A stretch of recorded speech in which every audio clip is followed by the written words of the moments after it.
नमस्ते, मी doctor Sudhir Pawar.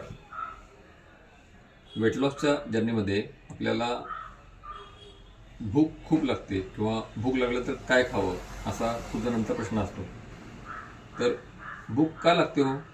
तर आपल्या शरीरामध्ये ग्रिलिन नावाचं एक हॉर्मोन असतं, त्यामुळं भूक जास्त लागते.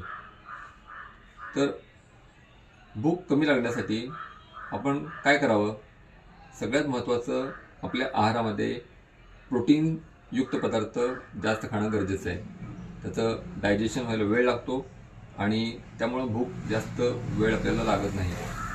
त्यानंतर तंतुमय पदार्थ, फायबर असलेले पदार्थ जास्त खाणं गरजेचं आहे. फायबर, त्यामध्ये भाज्या, फळं हे भरपूर खावा, त्यामुळं भूक खूप वेळ जास्त लागत नाही. तसेच दिवसाला कमीत कमी 3 ते 4 लिटर पाणी पिणं हे खूप महत्त्वाचं आहे. त्यानंतर आपण जो आहार आहे तो आहार व्यवस्थित चावून खाणं गरजेचं आहे.